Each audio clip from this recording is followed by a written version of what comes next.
Welcome back. We'll continue our examination of the Change Begins With Me mantra, the campaign launched by the president not long ago. But our next guest, Mark Webb.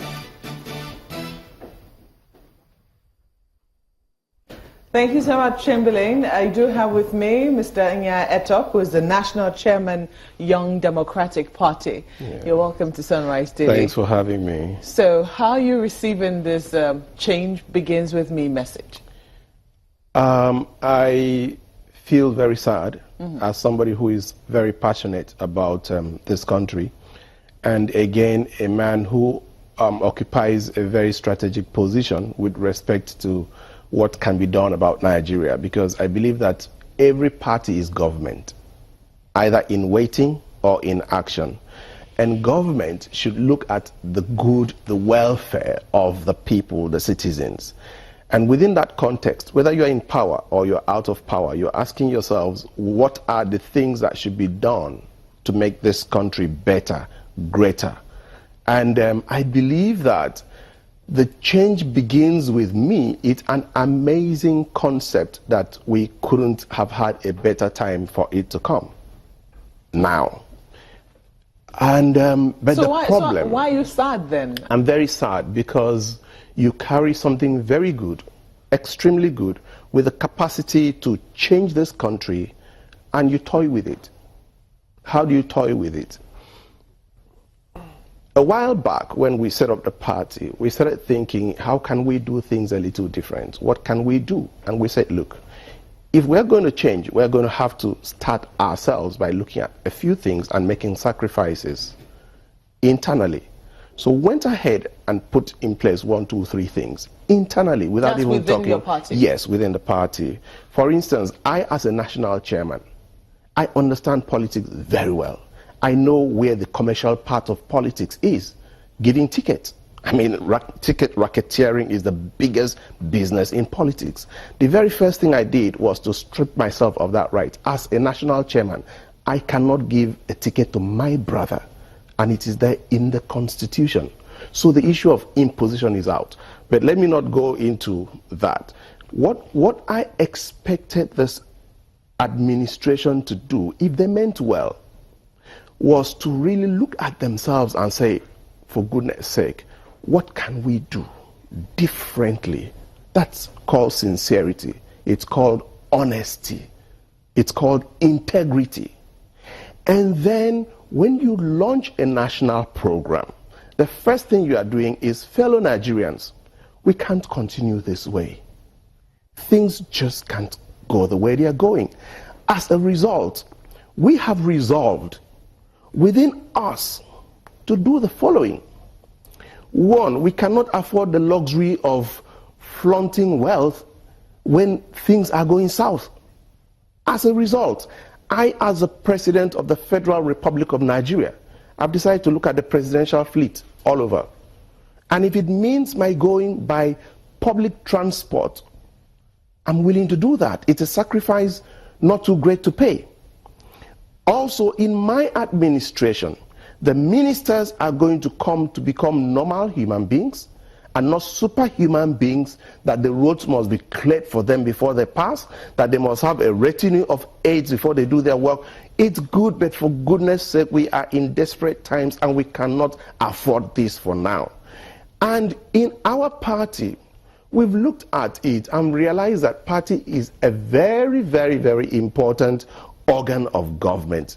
So for you, it's the same thing. You still haven't seen that level of commitment from government that should make them demand the same change from They Nigerians. haven't taken step 1. You know, as they are saying these things, Nigerians are saying, now you've come to your senses. It's simple strategy. When you've been able to, if you want to woo a girl, the very first thing you do is, what am I going to tell her that's going to make her feel good and drop her defenses? And you say, oh, Mark, you have such lovely hair, it's really nice. And all of a sudden, she drops her defenses. And your glasses, they really go, the red rims, and it's like you have to take a little more than that. No, but the point a little more is seriously. Looking at we heard Professor Chidi Odikado speaking earlier, and he was talking about how this message should have been launched May 29, 2015. Do you think it's because is it coming late in the day? Two things. The very first thing is that if they had said so May 29, they probably would have just been going with the flow. It would have been good. But luckily, they have a second opportunity. The second opportunity is people are like despondent. They're like, no. So they need a kind of a kickstart. And this would have been an amazing kickstart that comes to say, look, we've looked inward, introspection, and we're coming on with 1, 2, 3, 4, 5 steps. That is step one. It's called strategy. When you have bought, the goodwill of Nigerians who are like, wow, this is good, you can even go through opposition. Life is about strategy. You get one of the opposition, civil society, and I say, look, if the presidency is doing this, for goodness sake, we also need to do it. Do you get? It's called strategy. You don't have to be the one in front at all times. When you know that the person you're talking to, for goodness sake, you've not done a strategic analysis of the state of mind of the person. How do you, so you get development partners. I'm sorry to interrupt you, but I didn't quite get that part. How do you I'll tell you through the opposition? I'll tell you. If you want to embark on a program, you must realize that this is one nation made up of different religions, different political parties, different, interest groups, ethnic nationalities. So you can't have all the answers. There must be a strategic alliance. So I have come with the change mantra, but I want it to be a national mantra. So what do? I build a bridge. Nigeria has 30 political parties as at today. You can have a coalition of 5 parties, 8 parties, 10 parties that you go. You see, government is front and back. Front is what they see. Back is what you do that people don't know. What stops you from getting somebody, your person, to network 5, 6, 7 other Nigerians, other parties, and they come up and say, this makes sense. We are also doing this. We're also doing this. You network the civil societies. The civil societies are saying, look, why don't you make this a national mantra? Let's build it together. It becomes a Nigeria project. Because as at today, you must draw a line between APC project and Nigeria project. APC is not Nigeria. And this is one of the biggest mistakes that we're making as a people. Chimberling has a question for you.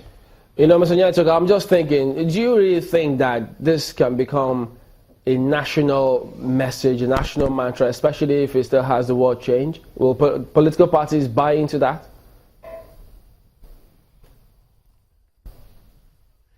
Yes, it can have a national mantra. It can have a national buy-in. It's about a strategy. Can you imagine, Mr. President, going to launch a national program?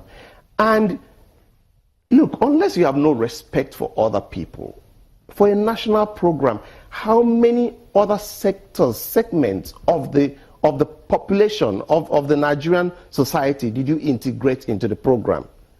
If it's an APC program, then you go. For goodness, I'm not here to come and patronize the APC. But if it's a Nigeria program, whether I believe in APC or PDP or YDP, whichever one, the country comes first. It's called nationalism. So you have to ask yourself, is it a party program to make your party more popular? Nothing wrong with it. I'm okay. Or is it a national program to make Nigeria better? But then how many chairmen of parties were in that audience? Okay, Mr. Nya Etok, we'll come back and explore that a little more. We'll have to go on this break now. Sunrise Daily will continue in just a moment. Just stay with us.